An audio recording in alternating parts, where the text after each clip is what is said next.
Hey everyone. So today I want to cover the next GinnyDi mini that I was painting, Wisteria.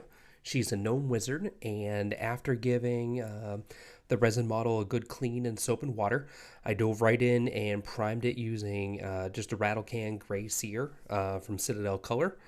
I then went in and painted all the skin, the pages of the book, and her shirt using matte white from the Army Painter. Afterwards, I covered all the skin with Crusader skin speed paint from the Army Painter as well. This was to try to give it like a nice kind of flesh-like look with the white undercoat shining through. Then I covered the shoes with 2 coats of Black Templar contrast paint. Vest and hat were treated to Cantor blue base paint from Citadel Color. The skirt and bow around her hat were painted with Fenrisian gray. I then painted the book cover using oak brown from the Army Painter.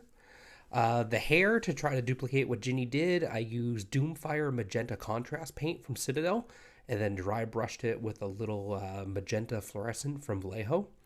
Her shirt was then shaded with gnome oil just to try to bring the wrinkles and folds to life and add some shadow. I wrote some fake text on the book using my Micron 005 black pen. Painted the skirt up with some Tyron blue contrast paint to add some shadows in there.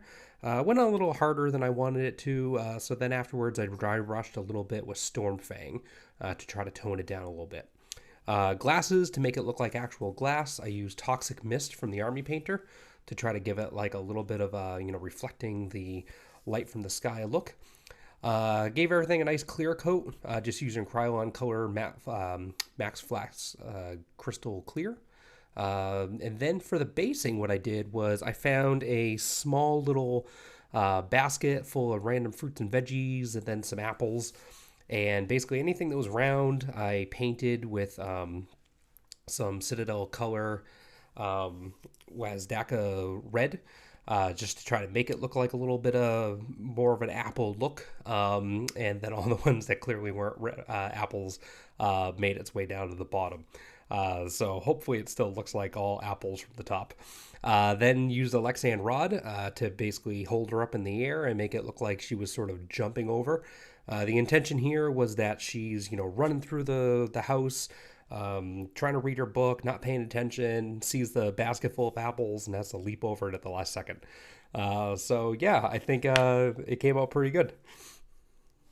So overall, I'm really happy with how Wisteria turned out. I know it's kind of silly; the scale isn't right at all. But I thought it'd be fun considering the backstory that Ginny made was that she's from basically an apple orchard. Her family makes cider, and she's a practicing gnome wizard.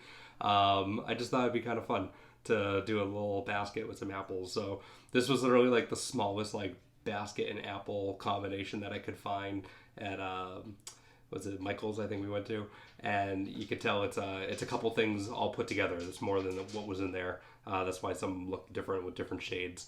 I tried painting them to try to add some variety to it, so it wasn't just like one type of apple that they were making there. But yeah, I had a little trouble with the glue because it's a Lexan rod. It wouldn't adhere properly with super glue, so I ended up using hot glue, and I think it turned out pretty good. And I like her colors. I think it looks fun. I tried to follow what GinnyDi did for her cosplay, while still kind of adding my own little touches that I like. So hope you enjoyed. Thanks for coming along on the process, and I'll talk to you later. All right, bye.